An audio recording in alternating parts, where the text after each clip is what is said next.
things about them. They don't want to feel, that closeness to you.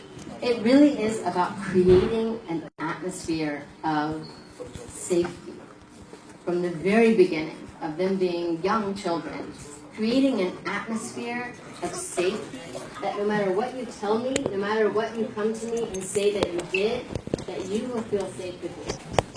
That you can tell me the worst of things that you did, and I will provide for you that safe space to be able to open up. Now, when that safe space is created in the home, now the child, the person will have that opening to be comfortable with you, to be able to say that, you know what, I can open up to my parent about something that I did or something that happened with me. It starts with us, with creating that safe space. So know yourself and what prevents you from contributing to that.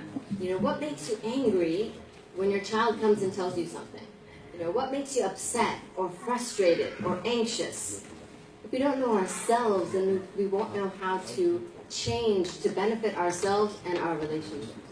And Allah subhanahu wa ta'ala tells us in the Quran, He talks to us about the inner voice, right? That each and every one of us have an inner voice that tells us things. And it can be, yes, it's the waswasa of shaitan as well, but it's a combination of a lot of things.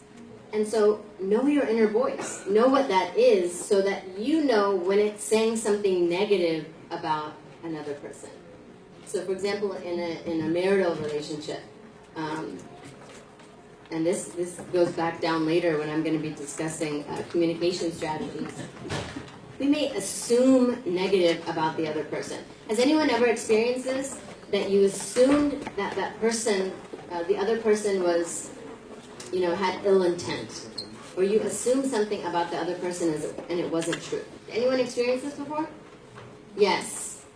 And so you automatically assumed that that's what they meant, or that's what they had in their mind, or that was their intention. But once you found out, either through fighting or arguing or things opened up, then you were able to, kind of understand them. So it goes back to knowing yourself, so you know when you're about to assume something, or you know when that negative voice is coming to you and telling you something. Oh, he doesn't really care. Or she doesn't really want to talk to me. Whatever it is, those negative voices, knowing when it comes and being able to challenge those voices. So awareness is also knowing about healthy and unhealthy relationships. I cannot tell you how many people, and I don't want to say only women, but I do mostly get women who come to me in therapy, right? We understand the gender difference.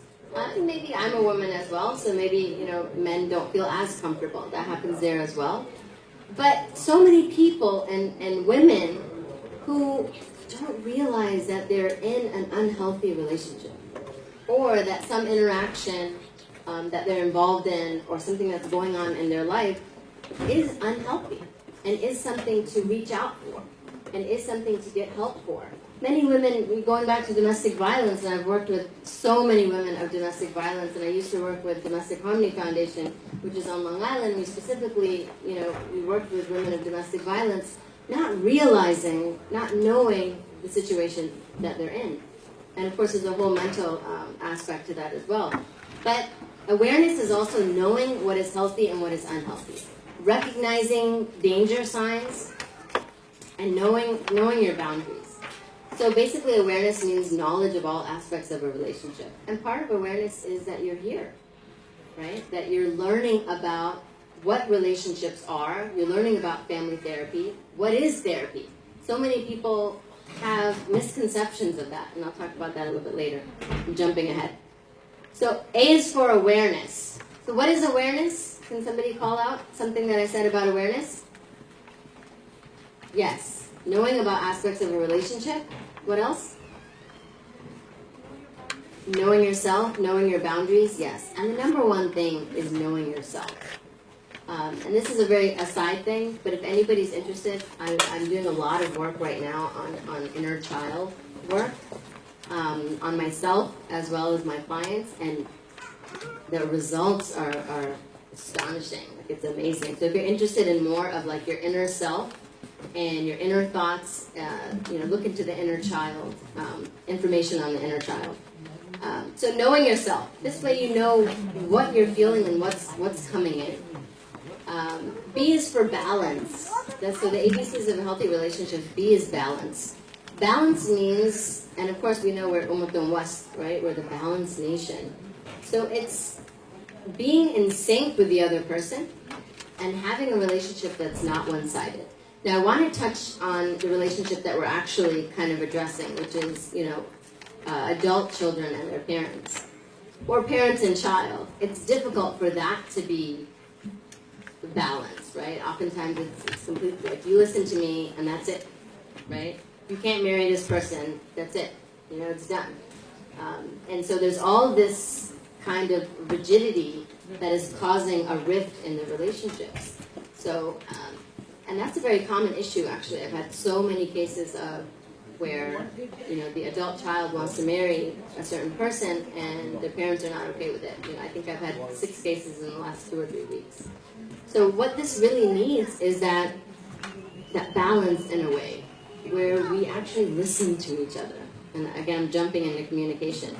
But it's where we actually kind of sit back and listen to each other and allow for the other person to open up about what their thoughts are, what their feelings are. It really goes back to, do I value this person? Do I value my child? Do I value my parents' opinion?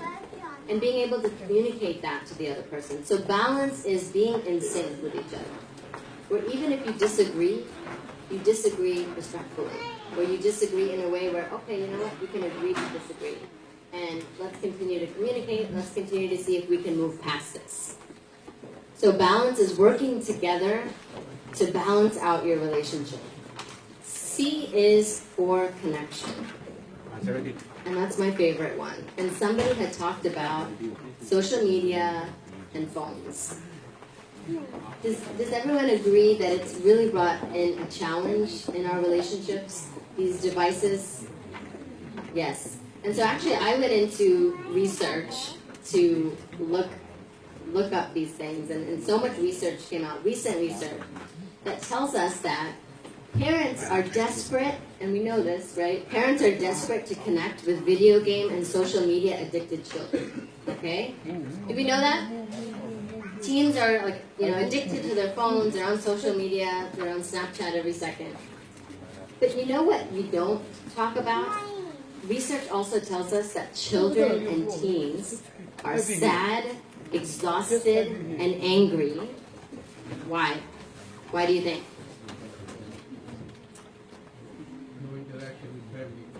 Okay. They're sad, exhausted, and angry as their parents repeatedly turn away from them to be on their tablets and phones.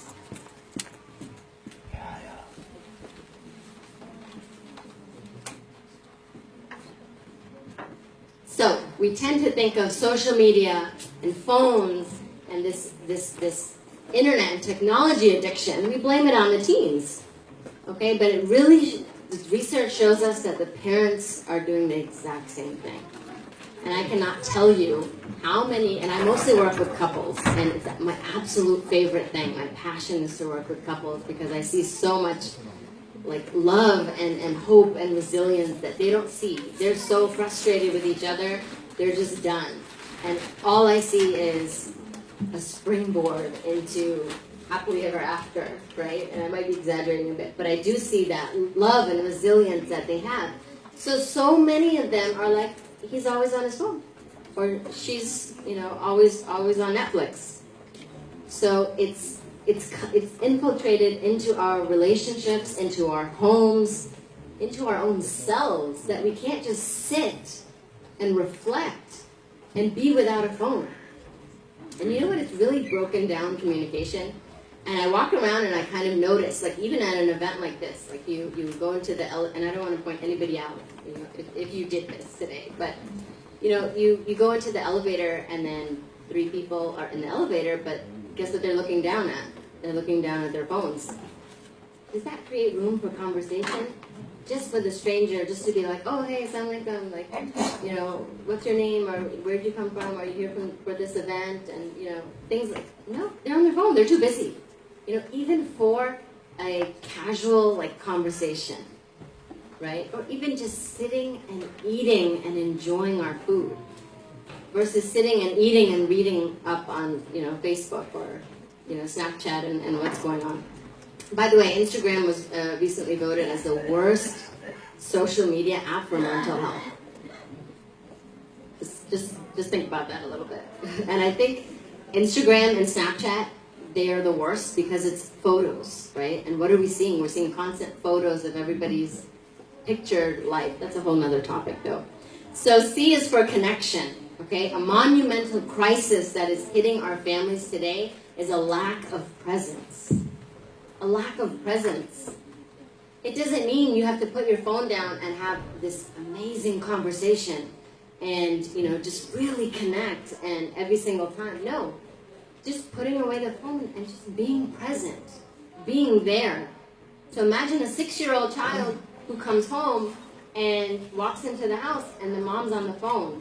Does that create an openness? Does that create safety? That mom is there for me, that I can talk to her, that I can open up about something? Or will that be a lost opportunity and he'll look and see that the mom's on the phone and then kind of just walk away, do his own thing? So what it does is it doesn't allow that true connection. And what are those 2 words of connection that Allah subhanahu wa ta'ala tells us in the Quran when it comes to a husband and a wife, right? The mawadda and the rahmah. Love and compassion. Love and compassion. And if we center each and every relationship that we have based on these qualities, imagine where they could go. Compassion. Another thing that is happening, I was reading on the research, I didn't get to collect it, but it was talking about how selfishness is becoming more widespread. It was, I wish I had the research, but it was saying like 30 years ago, college students compared to college students today, they were more empathic and more caring about others 30 years ago. And significant decrease in care and compassion. And so it wasn't only talking about social media, it was talking about a lot of other things. But that is something that we have to inculcate and we have to grow inside of ourselves for the people that we love and the people who are, you know, we're in charge of, our children or, you know, our spouses or whoever it is that love and compassion. So connection, the key to connection is being present. That's the key. And then comes the communication. So first is being present, being there. Saying I'm here to listen to you. I'm here to, you know, just sit with you, just to be comfortable, just to be in each other's presence. And, you know, a lot of times that's a trick with teens. You know, they don't always want to lecture. They don't always, or maybe they don't ever want to lecture, but they don't want you to just, oh, you know, you have to do this and don't forget this and remember this. And so as parents, we're like, you know what, I have limited time with this teen, so let me just bombard him or her with absolutely everything that I know in the Quran and Sunnah, right? We just bombard them with all these things. But sometimes all they need is that just sitting with them and being present. And I've noticed this with my older daughter as well. If I'm telling her something, okay, she's listening, but she's maybe like half listening. But if I go to her room and I just sit there, you know, just sit there and kind of pick up a book and read, you know, eventually she'll start talking about things. You know, I don't say a word, even though I want to. Like, I have all these things that I want to say, but I just bite my tongue and I'm like, you know what, let me just sit and give her presence and give her space to just talk, you know, and to, or not to talk, just to be there. And so that goes back to communication, which we'll talk about later, but it's about finding out what the other person needs, what the other person likes to hear, what will be helpful to the other person. So connection is being present, okay? And then comes that communication. And communication is, any questions so far? I feel like I'm talking to myself sometimes. Any questions or any thoughts or reflections? Right, right. So inshallah, once the Maghrib, I think it's in 15 minutes, but once it goes on, and after Maghrib we'll come back, then we'll have Q&A inshallah in a little bit. Hopefully I'll finish the talk by then. So communication is verbal and non-verbal, right? It's not just what we say, but it's also how we act. It's rolling of the eyes, it's shrugging, it's turning away from each other. It's all of that. So it's not just what we say. And communication is also about listening. Anyone have trouble listening to others? Sometimes I do, right? SubhanAllah, that's a bit of research. It was saying that we have so much information that's going on in our minds. We're taking in so much more information that people like 10, 20, 30 years ago ever even could imagine in 1 minute. So we have so much going on in our minds, it's very difficult for us to listen to the other person. And it takes that practice to actually hear what the other person is saying. So there's one trick that I use, with my couples and families. It's called the couple connection or family connection. What it is a weekly check-in. A weekly check-in with each other to see how things are going. And when we don't do this,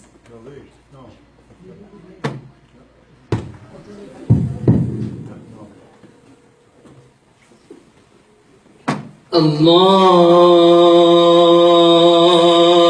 Akbar, Allahu Akbar, Allahu Akbar,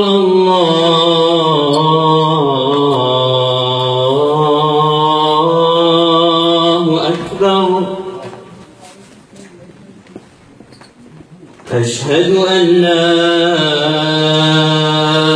إله إلا الله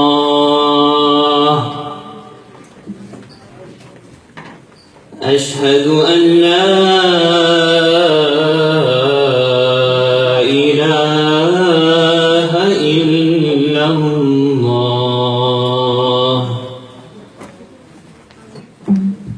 أشهد أن محمدًا رسول الله أشهد أن محمدًا